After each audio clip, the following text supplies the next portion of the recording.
Dumagundong ang kulog kasabay ng biglaang pagbuhos ng malakas na ulan. Para kay Liwayway di Makulangan, ang tunog na yon ay hindi lang hudyat ng bagyo. Isa yung paalala ng isa na namang gabing malamig at malungkot.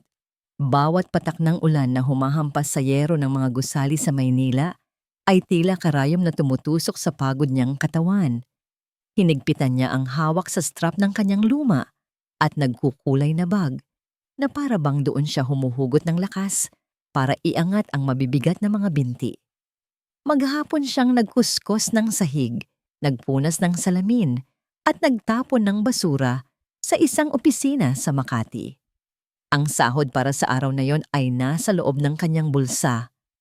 Ilang piraso ng kulubot na perang papel at mga barya na halos hindi na mabilang sa kaunting liwanag mula sa poste. Para sa gamot ni inay, pambayad sa upa, pambili ng bigas. Bulong niya sa sarili, bawat salita ay may kasamang buntong hininga.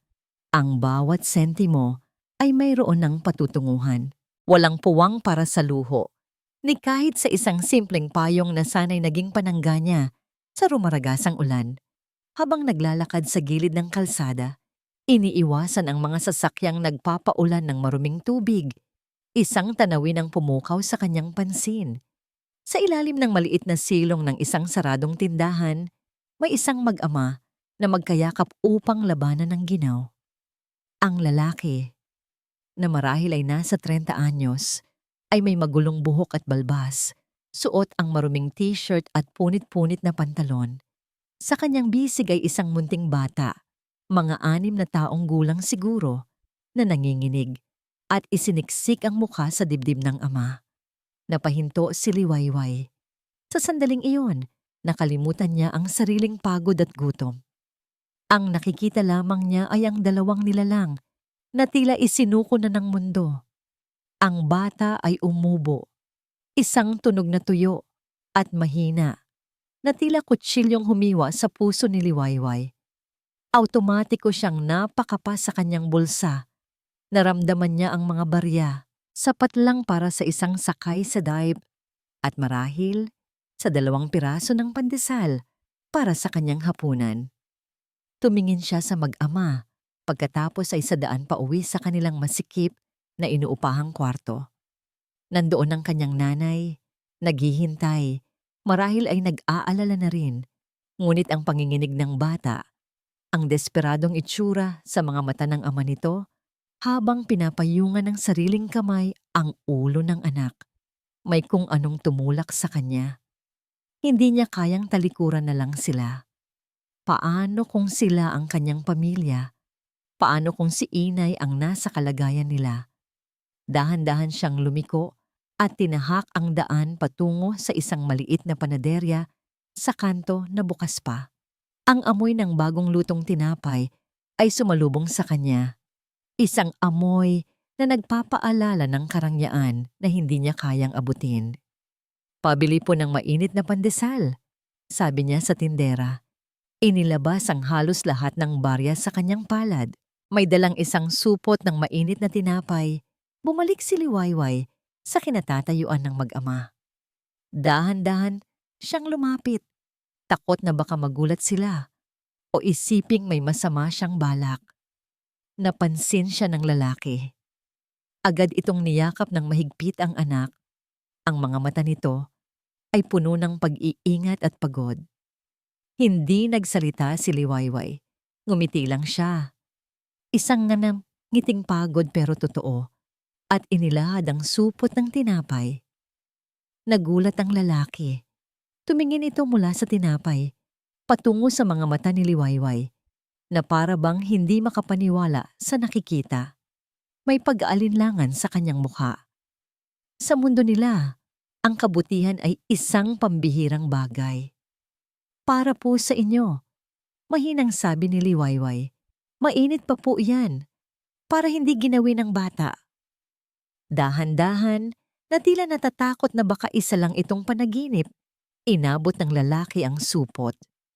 Nang magdikit ang kanilang mga kamay, naramdaman ni Liwayway ang panlalamig ng balat nito sa pagbukas niya ng palad. Isang pirasong tinapay ang kinuha ng lalaki at maingat na inabot sa kanyang anak. Sinag, anak, kainin mo to, bulong nito. Ang bata, si Sinag, ay dahan-dahang itinaas ang kanyang ulo. Kinuha niya ang tinapay at kinagat ito. Sa unang kagat, tila nagkaroon ng buhay ang kanyang mga mata.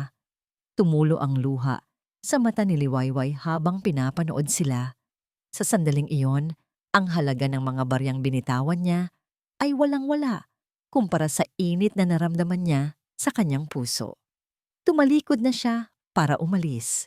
Para sa kanya, tapos na ang kanyang ginawa. Wala siyang hinihintay na kapalit. Ngunit bago pa siya makahakbang, naramdaman niya ang isang marahan, ngunit matatag na paghawak sa kanyang braso. Napalingon siya. Nakatingin sa kanya ang lalaki at sa unang pagkakataon, nakita ni Liwayway nang malinaw ang mga mata nito sa kabila ng dumi at pagod. Mayroon itong kakaibang lalim, isang halo ng pasasalamat, pagtataka, at isang emosyon na hindi niya mapangalanan. Salamat, sabi ng lalaki. Ang boses nito ay hindi gaspang gaya ng inaasahan niya. Ito ay malinaw at puno ng sinseridad.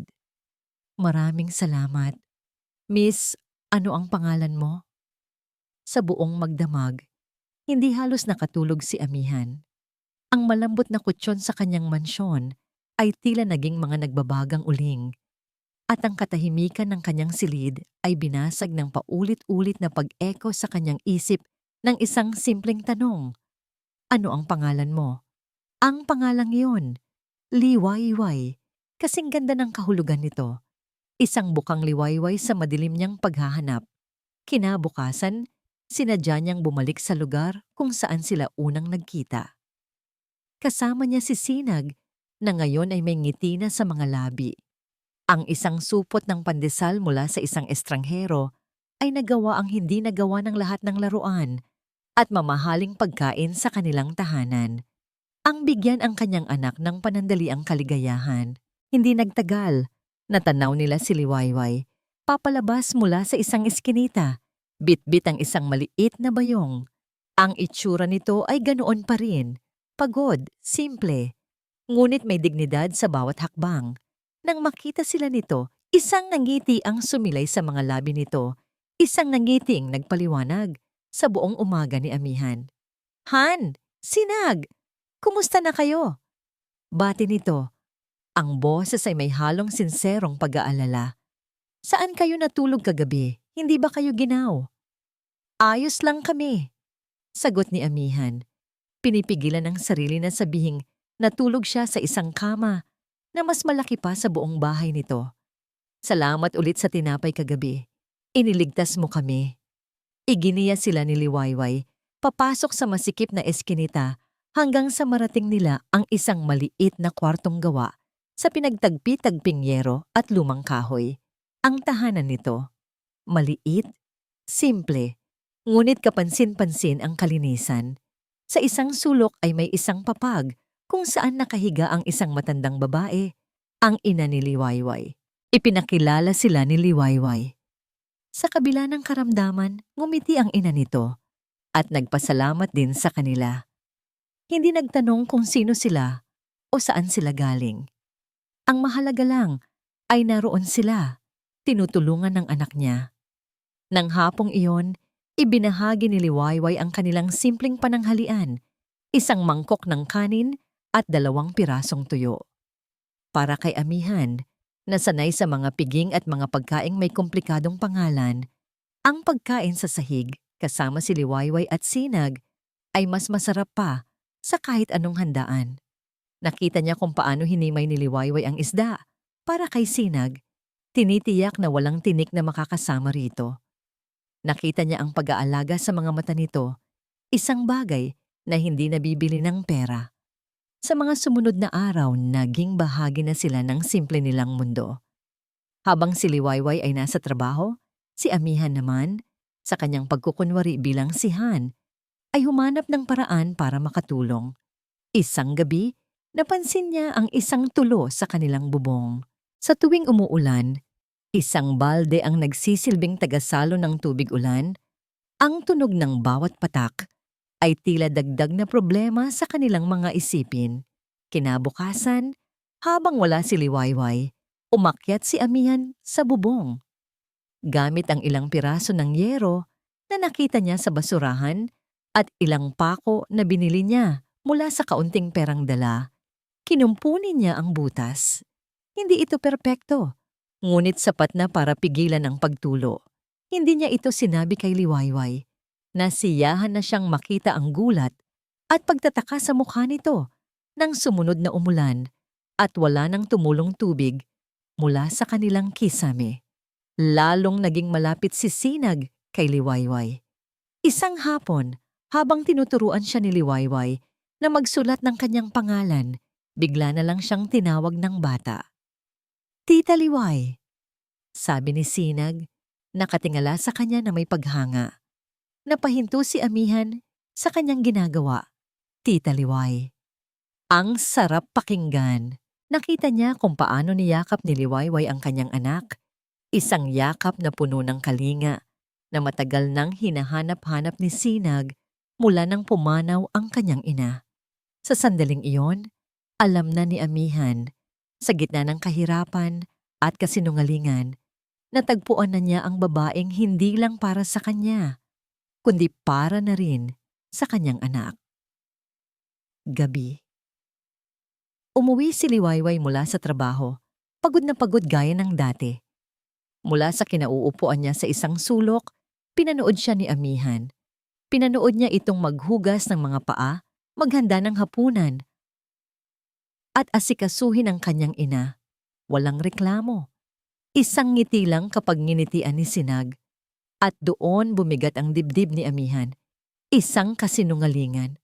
Ang lahat ng ito ay nakatayo sa isang malaking kasinungalingan. Ang babaeng ito na nagbigay sa kanila ng lahat, kahit wala siyang halos anuman, ay hindi karapat-dapat na lokohin. Ang tiwalang ibinibigay niya sa kanila, araw-araw, ay isang sampal sa kanyang konsensya. Hindi na niya kaya, hindi na tama. Nang makatulog na si Liwayway at ang ina nito, marahang ginising si Sinag. Binuhat niya ito at dinala sa labas kung saan walang makakarinig.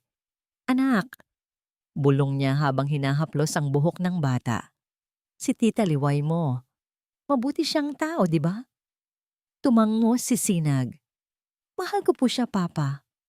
Ang mga salitang yon ang nagsilbing huling tulak na kailangan ni Amihan.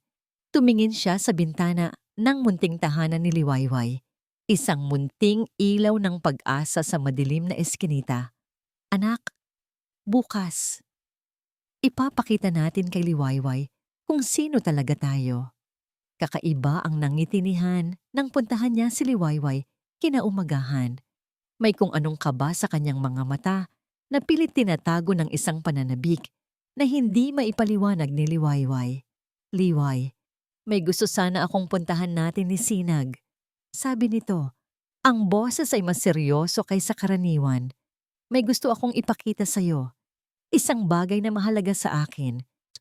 Dahil sa tiwalang nabuo sa pagitan nila sa mga nagdaang araw, hindi na nag-alinlangan si Liwayway. Nagpaalam siya sa kanyang ina. Inayos ang sarili sa abot ng kanyang makakaya. Isang kupas, ngunit malinis na bestida, at buong pusong sumama sa mag-ama. Para sa kanya, ang simpleng pamamasyal na kasama sila ay isang bihirang luho. Ngunit ang lahat ng kanyang inaasahan ay gumuho nang makarating sila sa bukana ng kanilang eskinita. Napatigil si Liwayway, isang itim na sasakyan, makintab na para bang kailanman ay hindi pa nadapuan ng alikabok ng Maynila, ang tahimik na nakaparada doon. Ang mga kapitbahay nila ay nagbubulungan sa mga bintana. Ang mga mata ay nanlalaki sa pagtataka. Ang presyo ng isang gulong lamang nito ay marahil katumbas na ng isang taong kita niya. "Sino yan?" bulong niya. Hinila si Sinag palapit sa kanya na para bang may panganib. Ngunit imbes na sumagot, Lumapit si Han sa sasakyan. Isang lalaking nakaunipormeng puti ang mabilis na bumaba mula sa driver's seat at magalang na binuksan ang pinto sa likuran. "Tara na, Liway," sabi ni Han, lumingon sa kanya. Nanigas si Liwayway sa kanyang kinatatayuan. Ang mundo niya ay tila bumagal.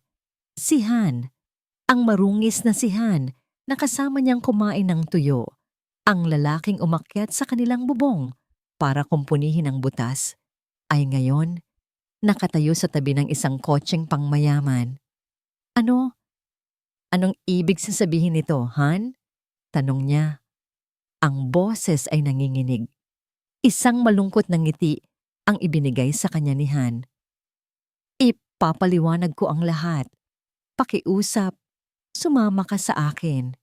Tuliro at walang maintindihan, nagpatangay na lamang si Liwayway. Pinaupo niya si Sinag sa loob. Ang lamig ng aircon at ang amoy ng mamahaling leather ay tila sampal sa kanyang mukha. Naging banyaga ang lahat. Naging banyaga maging si Han na ngayon ay nakaupo sa tabi niya. Tahimik at hindi makatingin ng diretso sa kanya. Ang biyahe ay tila walang katapusan.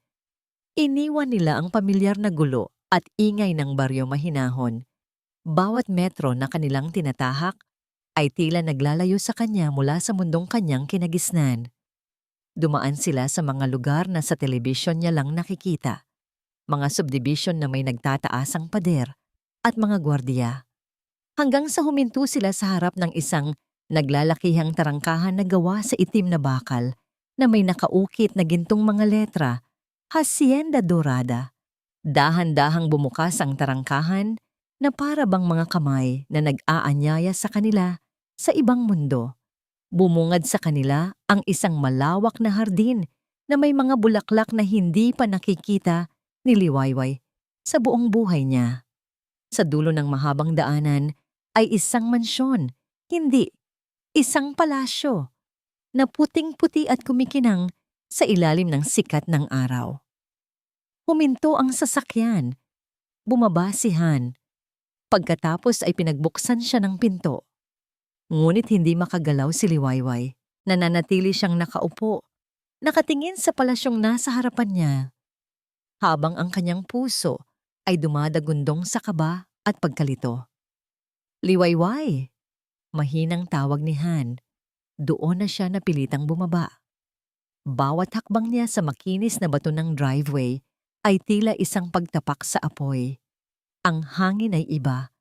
Ang katahimikan ay nakakabingi. Ito ang mundo ng mga taong pinaglilingkuran niya araw-araw, ngunit kailanman ay hindi niya pinangarap na maging bahagi.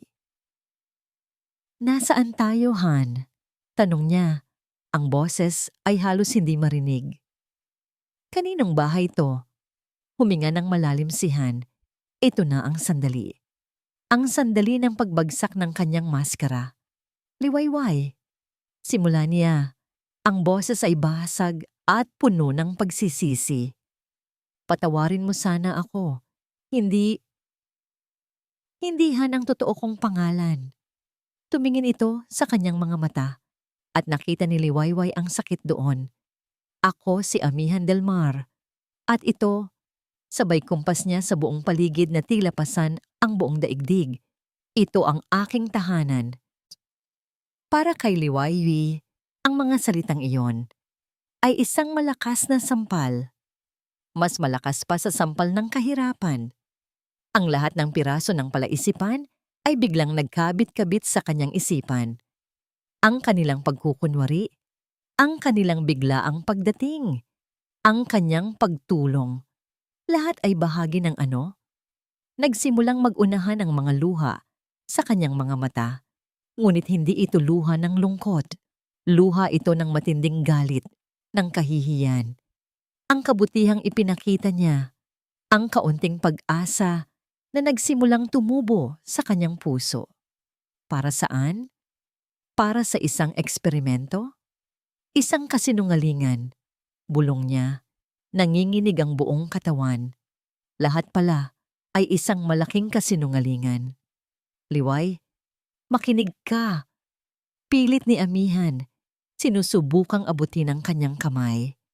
Ngunit mabilis itong umiwas. Hinarap niya si Amihan. Ang mga mata ay nag-aapoy. Pinaglaruan mo lang ako. Tama ba? Pinaglaruan niyo lang ako ni Sinag. Laruan lang ba ako para sa inyong mayayaman? Isang paraan para malibang kayo, para makita kung paano mamuhay ang mga taong tulad namin na isang kahig, isang tuka. Ang bawat salita ay isang saksak sa konsensya ni Amihan. Ngunit para kay Liwayway, hindi iyon sapat. Ang sakit ng katotohanan ay mas malala pa sa gutom na naramdaman niya sa buong buhay niya. Liwayway, hindi totoo yan. Hindi na niya pinatapos ang sasabihin nito. Sa isang iglap, itinaas niya ang kanyang kamay at isang malutong na sampal ang dumapo sa pisngi ni Amihan del Mar. Ang tunog niyon ay umalingaw-ngaw sa nakakabinging katahimikan ng Hacienda Dorada. Gulat, sakit, galit, pagkasuklam, lahat ay naghalo-halo. Hindi na niya hinintay pa ang sasabihin nito. Tumalikod siya at tumakbo. Tumakbo siya palayo sa mansyon, palayo sa kasinungalingan, palayo sa lalaking sumira sa kanyang tiwala. Tumakbo siya na walang ibang direksyon kundi palayo. Habang ang mga luhang kanina pa niya pinipigilan ay malaya nang bumuhos, kasabay ng pagguho ng munting mundo na panandalian niyang inakalang totoo. Naiwan si Amihan na nakatayo sa gitna ng karangyaan ng Hacienda Dorada, ngunit ang pakiramdam niya ay mas pulubi pa siya kaysa noong nagpapanggap siyang si Han. Ang init ng sampal ni Liwayway ay nanununuot pa rin sa kanyang pisngi. Ngunit mas matindi ang kirot na iniwan nito sa kanyang puso. Bawat hakbang ni Liwayway palayo ay isang pako na ibinabaon sa kanyang dibdib. Pabayaan mo na siya, Amihan. Hindi siya nararapat sa lugar na ito, sabi ng isang malamig na boses mula sa kanyang likuran. Hinarap niya ang pinagmulan ng tinig. Doon, sa may pintuan ng mansyon, nakatayo ang kanyang ama, si Don Alejandro de Villa. Matikas ang tindig nito sa suot na mamahaling barong. Ang muka ay kasing tigas ng marmol na sahig na kanilang kinatatayuan. Walang bakas ng anumang emosyon sa mga mata nito, maliban sa isang kislap ng pagkadismaya. Nakita niyo po ang lahat? Tanong ni Amihan. Hindi na sinusubukang itago ang pait sa kanyang boses. Sapat na ang nakita ko para malaman na nagkamali ka na naman ng pinili. Sagot ng Don, dahan-dahang lumapit. Isang hamak na tagalinis, isang babaeng galing sa putikan. Ano ang inakala mo, Amihan, na ang ganitong uri ng babae ay magdadala ng karangalan sa apelyido natin? Hindi niyo siya kilala, Ama, mariing sagot ni Amihan. Siya ang pinakamabuting tao na nakilala ko. Isang mapanuyang tawa ang kumawala sa mga labi ni Don Alejandro. Kabutihan?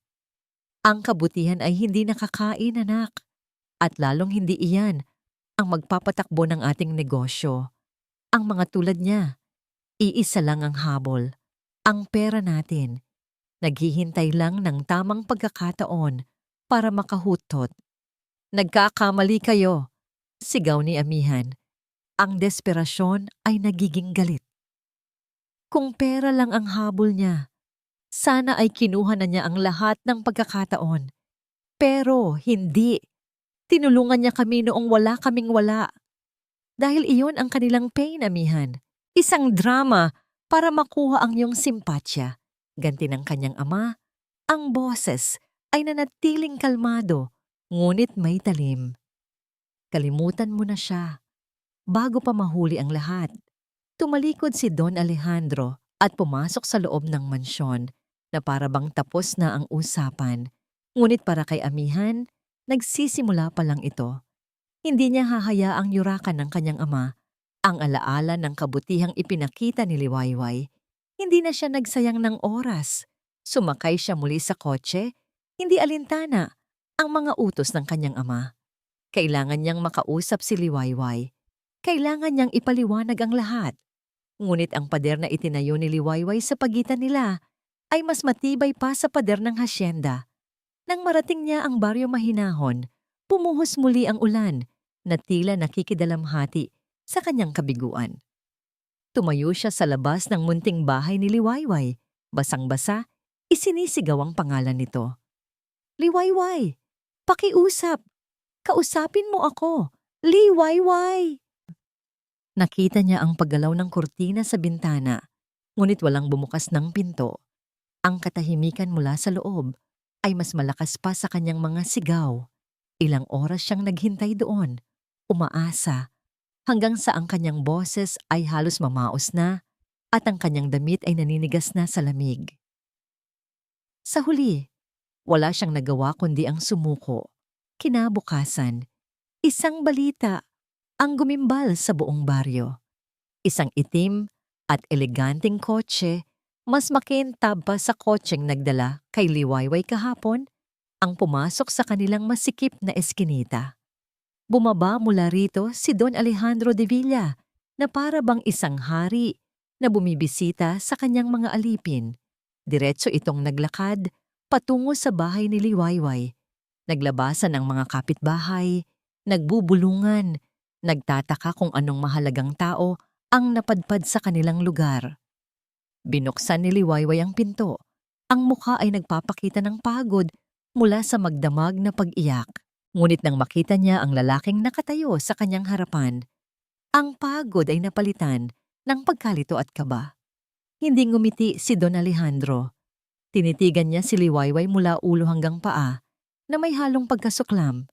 Pagkatapos, mula sa bulsa ng kanyang coat, dumukot ito ng isang makapal na sobre.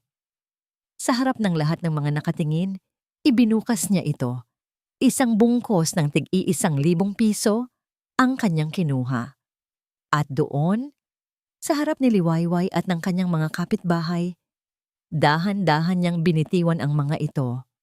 Ang mga perang papel ay isa-isang nahulog sa maputik na lupa sa paanan ni Liwayway.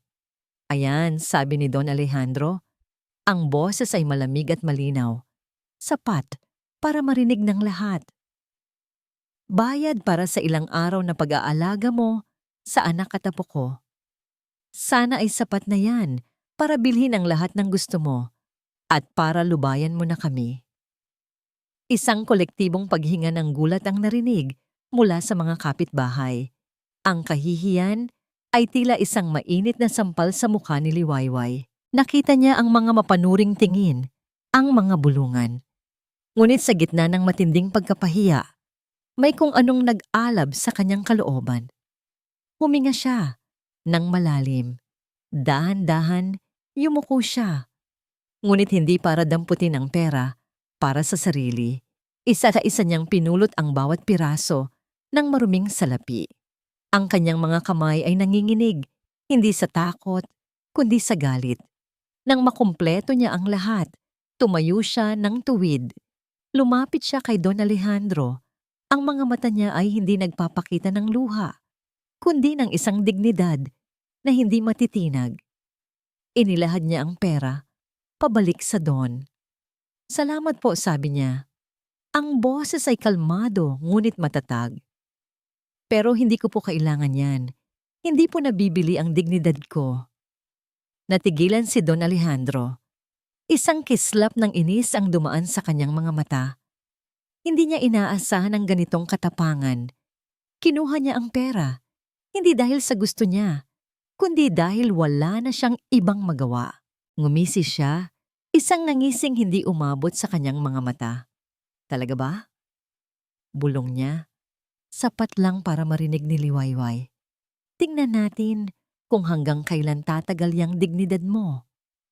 Tumalikod si Don Alejandro at naglakad pabalik sa kanyang kotse.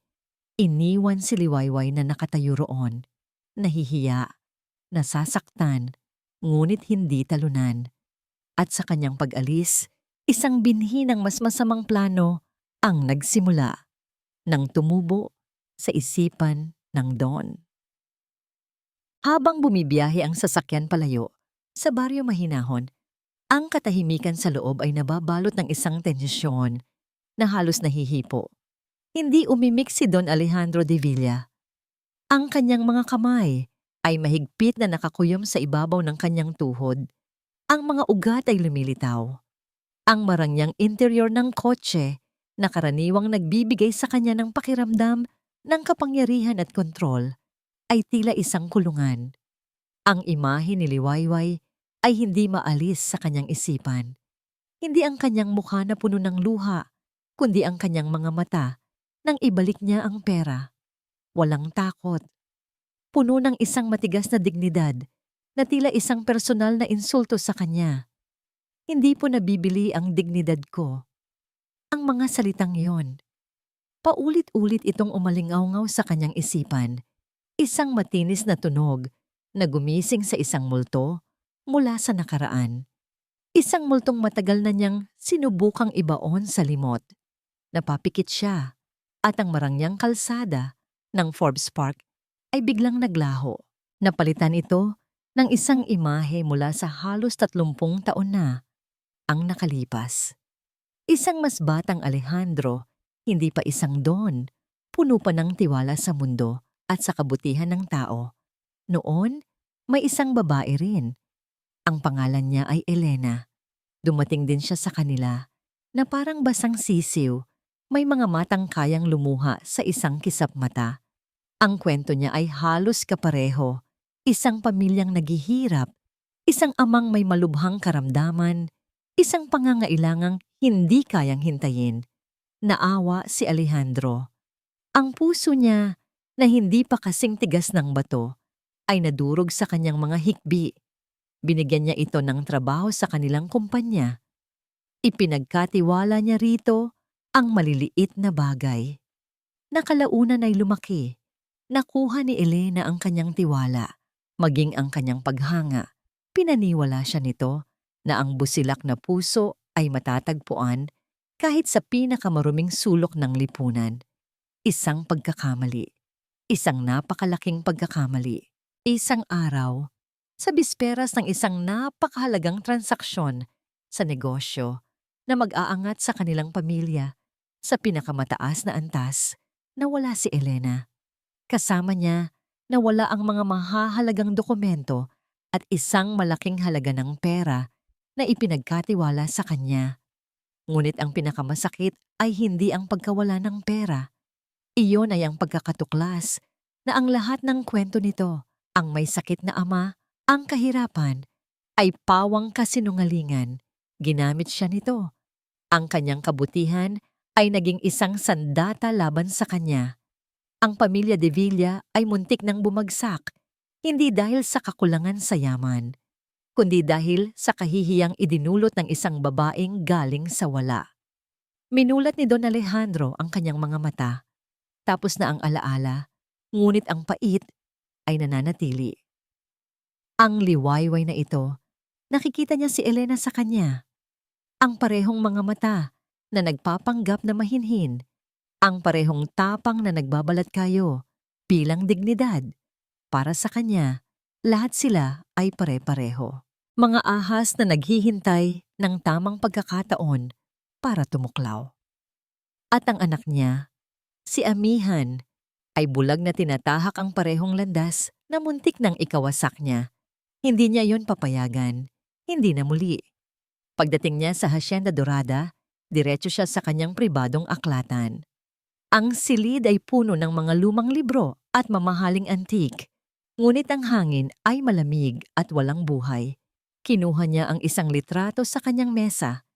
Isang litrato niya, kasama ang isang batang-batang amihan.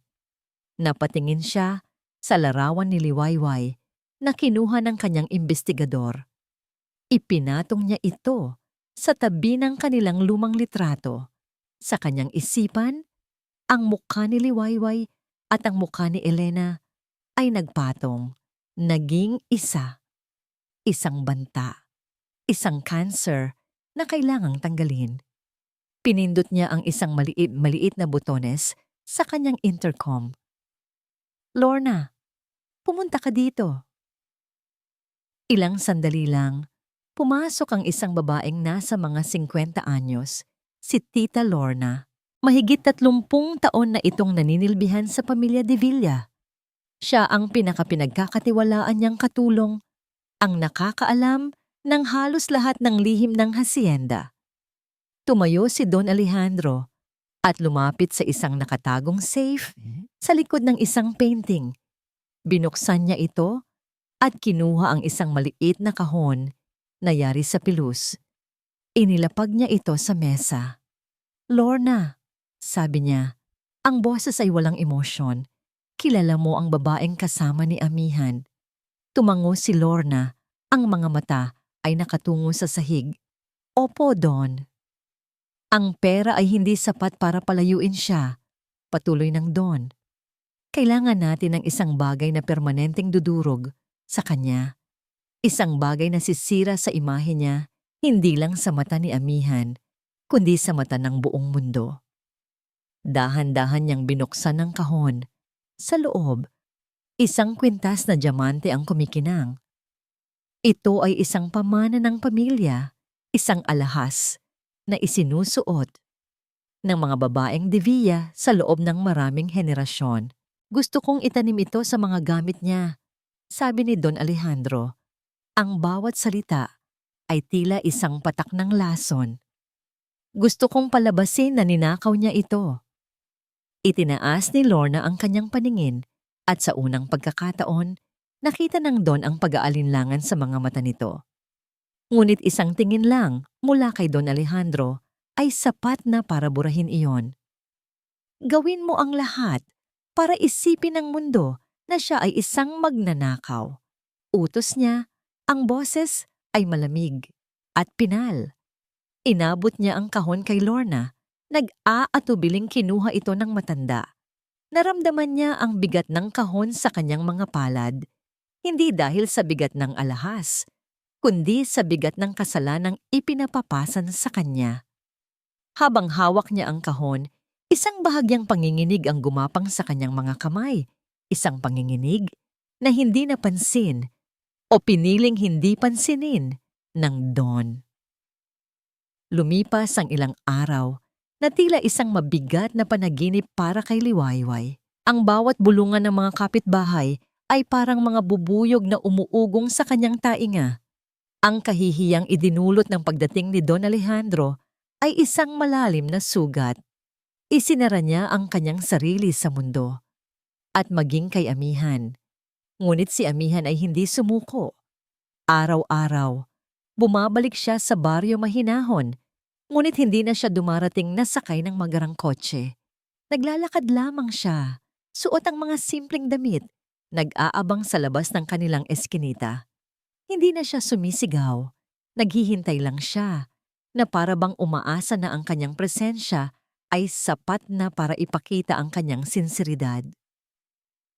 Isang hapon, habang pauwi si Liwayway, nakita niya si Amihan na karga-karga si Sinag, na mahimbing na natutulog sa kanyang balikat. May dala itong isang maliit na bayong ng prutas.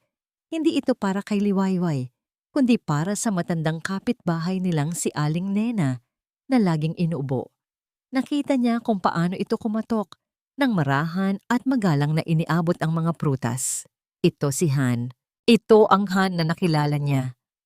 Ang lalaking may ginintuang puso sa likod ng maruruming damit. Doon nagsimulang gumuho ang pader na itinayo ni Liwayway sa kanyang puso. Kinabukasan, lumabas siya para harapin ito. "Amihan," tawag niya. Ang boses ay mahina, ngunit matatag. Napalingon ito, at ang pag-asa sa mga mata nito ay kasing liwanag ng araw. "Liwayway, gusto kong malaman ang totoo," sabi niya. "Lahat-lahat. Bakit mo ginawa iyon?" At doon, sa gilid ng maingay na kalsada, ikinuwento ni Amihan ang lahat. Ang tungkol sa paghahanap niya ng tunay na pagmamahal, ang pagod niya sa mga taong pera lang ang habol, ang kanyang pagnanais na makahanap ng isang tunay na ina para kay Sinag. Ang bawat salita niya ay puno ng pagsisisi at sinseridad. "Patawarin mo ako sa kasinungalingan ko, Liway. sabi niya sa huli. Pero sana, maniwala ka. Ang naramdaman ko para sa'yo, ang paghanga ko sa'yo, lahat yon totoo. Tumulo ang luha ni Liwayway, hindi na dahil sa galit, kundi dahil sa pagkalito at sa sakit na nararamdaman pa rin. Ngunit nang hilahin ni Sinag ang laylayan ng kanyang damit at magtanong, Tita Liway, galit ka pa po ba kay Papa? Doon na tuluyang bumigay ang kanyang puso. Bigyan mo ako ng isang pagkakataon, Liway. Pakiusap ni Amihan. Isang pagkakataon lang para patunayan na karapat-dapat ako sa'yo. Pumayag si Liwayway. Kinabukasan, isinama sila ni Amihan sa isang picnic. Hindi sa isang mamahaling resort o restaurant, kundi sa isang simpleng parke sa lungsod. Naglatag sila ng banig sa ilalim ng isang malaking puno at ang kanilang pagkain ay nakalagay sa isang simpleng basket, adobo, kanin, at mangga. Sa unang pagkakataon sa loob ng maraming araw, narinig ni Liwayway ang sarili niyang tumawa. Pinanood niya si Amihan at Sinag na naghahabulan sa damuhan. Walang Don Alejandro, walang Hacienda Dorada.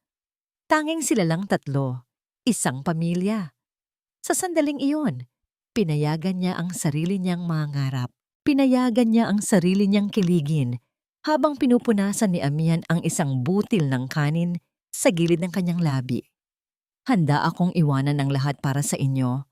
Bulong ni Amihan habang magkatabi silang nakaupo, pinapanood si Sinag na naglalaro. Ikaw at si Sinag lang sapat na. Ang mga salitang iyon ay musika sa kanyang pandinig. Isang pangakong pinanghawakan niya ng mahigpit. Umuwi si Liwayway ng hapong yon na may ngiti sa mga labi. Ang puso ay puno ng bagong pag-asa. Ngunit isang hindi inaasahang bisita ang naghihintay sa kanya. Anak, may bisita ka. Masayang bati ng kanyang ina. Napakabait niya. Galing daw siya sa isang foundation na tumutulong sa mga mahihirap. Sa kanilang munting sala, nakaupo ang isang babaeng nasa mga 50 anyos, disente ang pananamit at may malumanay na ngiti. Siya'y si Tita Lorna, bagamat hindi niya ito ipinakilala sa ganoong paraan. Magandang hapon po, Bailey Wayway. Bati nito. Ako po si Lorna Cruz, mula sa Pag-asa Foundation. Nakarating po sa amin ang kwento ng inyong kasipagan at katapatan. Humanga po kami sa inyo. Labis na nahiya si Liwayway ngunit lihim na natuwa. Ang aming founder, si Ginoong De Villa, pagpapatuloy ni Lorna, ay personal na humahanga sa mga taong tulad ninyo. Sa katunayan, mayroon po siyang isang espesyal at kumpidensyal na gawain na nais niyang ipagawa. At kayo po ang personal niyang napili. Natigilan si Liwayway. De Villa. Dahil po sa tiwala niya sa inyo, nais niya kayong anyayahan bukas sa Hacienda Dorada para sa isang araw na pagsubok. Isang napakasensitibong trabaho, kaya't ang sahod ay malaki. Sabi ni Lorna, at binanggit nito ang isang halaga na halos katumbas ng isang buwang sahod ni Liwayway. Naghalo-halo ang emosyon sa dibdib ni Liwayway, pag-asa, pagdududa. Ito na ba ang sagot sa kanyang mga dalangin? Isang paraan para patunayan ang kanyang sarili at tulungan ang kanyang ina? O baka naman sinusubukan siyang tanggapin ng ama ni Amihan? Nang gabing iyon, tinawagan niya si Amihan para ibalita ang nangyari. Ang boses niya ay puno ng pananabik. Ngunit ang narinig niyang reaksyon mula sa kabilang linya ay hindi kagalakan, kundi isang biglaang, nakakabinging katahimikan. Amihan, nariyan ka pa ba? Narinig niya ang malalim na paghinga nito. Nang magsalita itong muli, ang boses nito ay malamig at puno ng pag-aalala. Huwag kang pumunta, Liway. Pakiusap, huwag kang pumunta. Pero bakit? Ito na ang pagkakataon. Pakiramdam ko. Putol ni Amihan. Ang boses ay seryoso at may bigat. Pakiramdam ko patibong ito ng aking ama. Patibong ito ng aking ama. Ang mga mga salitang binitiwan ni amihan sa telepono ay tila isang sumpa na nanatiling nakabitin sa hangin kahit patapos na ang kanilang pag-uusap. Isang malamig na takot ang gumapang sa kanyang buong pagkatao. Ibinalik niya sa tenga ang telepono at muling tinawagan si Liwayway. Ngunit hindi na ito sumasagot. Isa, dalawa, tatlong beses. Walang sagot. Isang masamang pangitain ang biglang kumurot sa kanyang dibdib. Kilala niya ang kanyang ama. Kilala niya ang kalkuladong kalupitan nito kapag ginusto nitong makuha ang isang bagay. At alam niya na ang pagtanggi ni Liwayway sa pera nito ay hindi isang pagkatalo para sa Don, kundi isang hamon. Hindi maaari. Bulong niya sa sarili. Hindi na siya nag-isip pa. Kinuha niya ang susi ng kanyang kotse at kumaripas ng takbo palabas ng kanyang kondo. Hindi niya hahayaang may mangyaring masama kay Liwayway. Hindi niya mapapatawad ang sarili niya.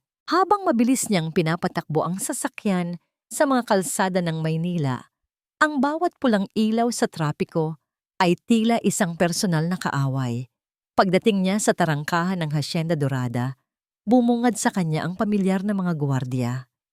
Ngunit ngayon, ang kanilang magagalang na pagbati ay tila may halong panunuya. Pumasok siya. Ang puso ay dumadagundong sa kaba. At doon, sa gitna ng malawak na hardin, nakita niya ito. Nakita niya si Liwayway. Nakatayo ito malapit sa fountain, tila nalulula sa laki at ganda ng lugar. Ang suot nitong simpleng bestida ay lalong nagpamukha sa kanya na maliit at inosente sa gitna ng karangyaan. At sa tabi nito ay si Tita Lorna, ang pinagkakatiwalaan ng kanyang ama, na may isang pilit na ngiti sa mga labi habang iginigiit ito papasok sa mansyon. Isang tingin pa lang sa mga mata ni Tita Lorna, isang tingin na mabilis na umiwas ng magtama ang kanilang paningin, ay sapat na para kumpirmahin ang lahat ng kinatatakutan ni amihan. Liwayway, sigaw niya. Ngunit huli na ang lahat. Nakapasok na sila sa loob ng mansyon. Mabilis siyang bumaba ng kotse at sumunod sa loob.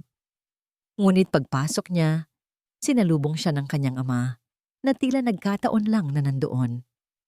Amihan, mabutit dumating ka, sabi ni Don Alejandro. Ang boses ay kalmado. May mga dokumento tayong kailangang pirmahan para sa bagong proyekto sa Batangas. Wala akong panahon para dyan, ama, mariing sabi ni amihan. Pilit na tinatanaw kung saan dinala si Liwayway. Nasaan siya? Sino? Ah, ang bisita, sabi ng Don, hinaharangan ang kanyang daan. Huwag kang mag-alala. Nasa mabuting mga kamay siya. Ang negosyo muna natin, anak. Ito ang mas mahalaga. Pilit siyang hinila ng kanyang ama patungo sa aklatan. Pinag-uusapan ang mga numero at mga plano na hindi pumapasok sa isip ni amihan. Ang bawat segundo na lumilipas ay tila isang oras ng paghihirap. Alam niyang isa itong paraan para maantala siya. Alam niyang habang naroon siya, may masamang nangyayari sa ibang parte ng mansyon. Hanggang sa narinig niya ito. Isang sigaw. Malakas, malinaw, at puno ng pagkukunwaring gulat. Boses ng kanyang ama. Nasaan ang kwintas? Magnanakaw! Sa isang iglap, tila huminto ang pag-ikot ng mundo. Itinulak ni amihan ang kanyang ama at ang mga dokumento sa mesa at tumakbo palabas ng aklatan. Sinundan niya ang pinanggagalingan ng ingay, ang pribadong silid-trabaho ng kanyang ama. Pagdating niya roon, ang eksena ay perpektong nakaayos na. Nakatayo si Liwayway sa gitna ng silid, maputlang-maputla na parang isang multo. Ang kanyang mga mata ay nanlalaki sa gulat at takot. Sa paligid niya ay 2 gwardiya ng hasyenda.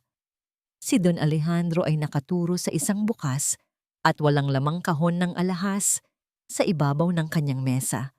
Anong nangyayari dito? Sigaw ni amihan.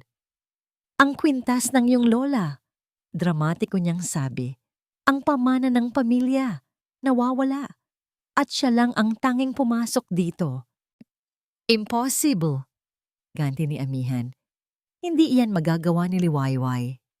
Tingnan natin, sabi ng Don, at nagbigay ito ng senyas sa mga gwardiya. Halughugin ninyo ang kanyang mga gamit. Lumapit ang isang gwardiya kay Liwayway na tila hindi makagalaw sa kanyang kinatatayuan. Kinuha nito ang luma at maliit na bag na nakasabit sa kanyang balikat.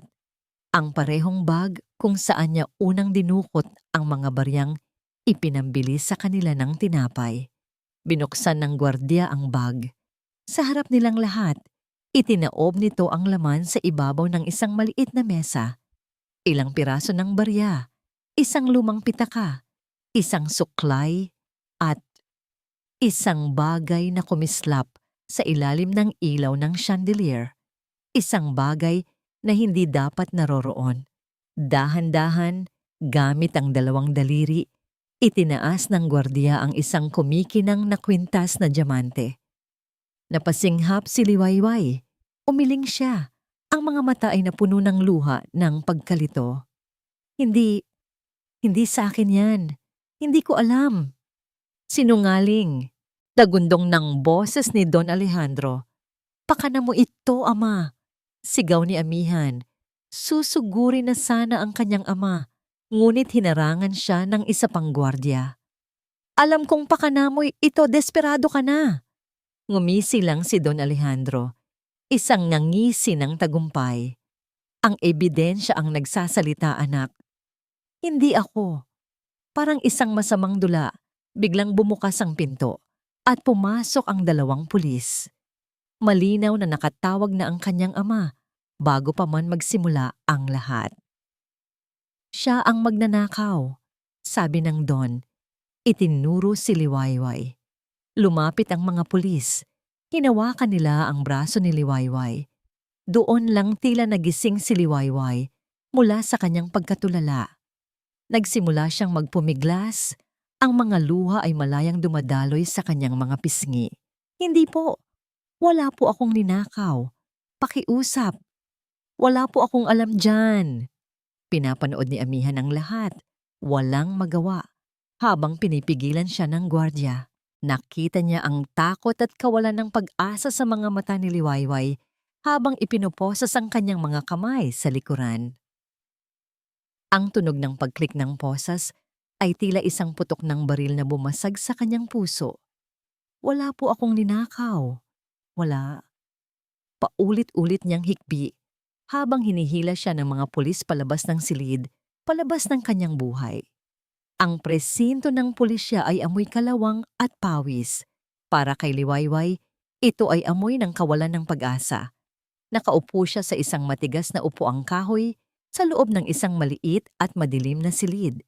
Ang malamig na bakal ng posas ay kumakaskas sa kanyang mga pulso sa tuwing gagalaw siya.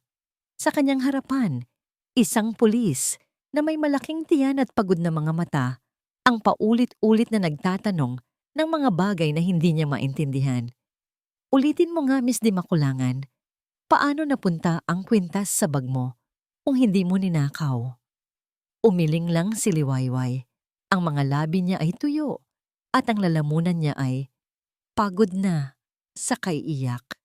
Hindi ko po alam. Maniwala po kayo. Hindi ko po talaga alam. Lahat sila ganyan ang sinasabi. Bulong ng pulis sa kanyang kasama. Sapat na para marinig niya.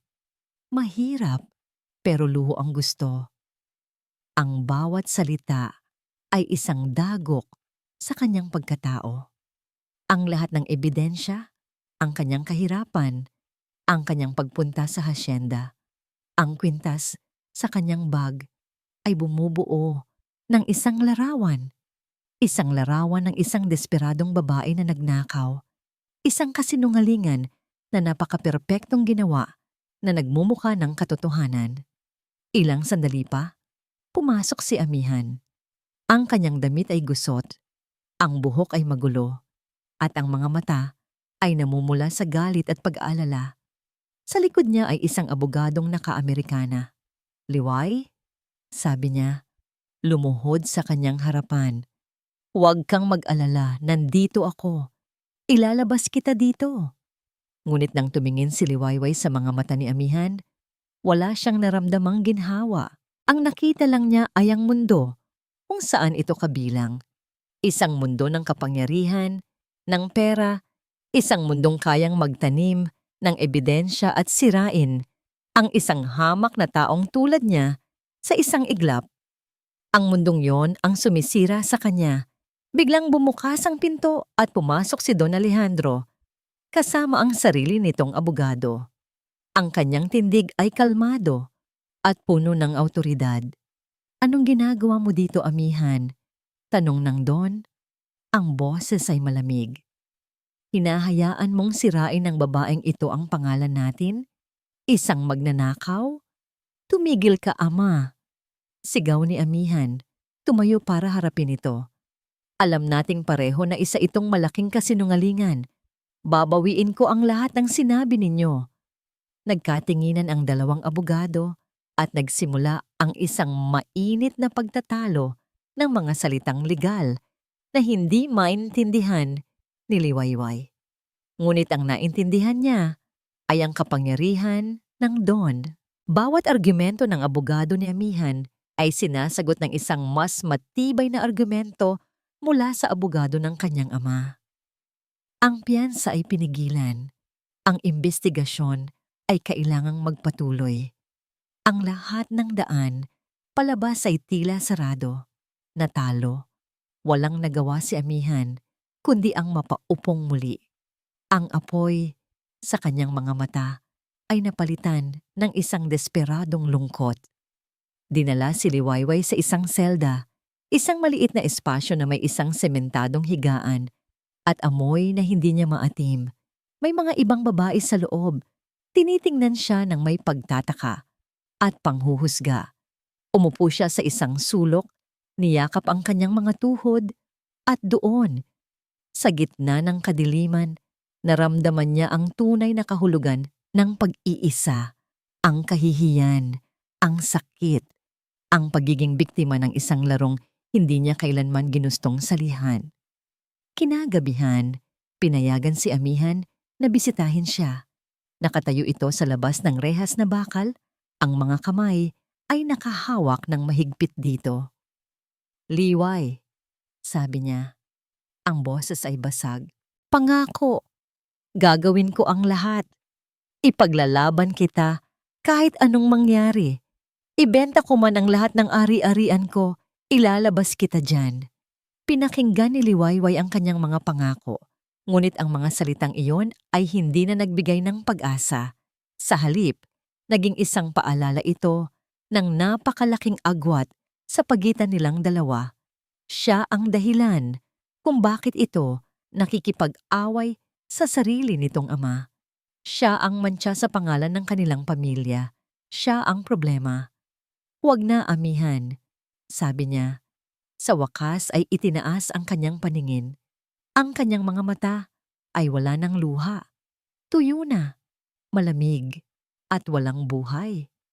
Anong ibig mong sabihin?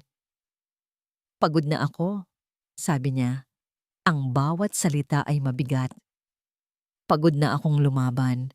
Pagod na akong maging bahagi ng mundo ninyo.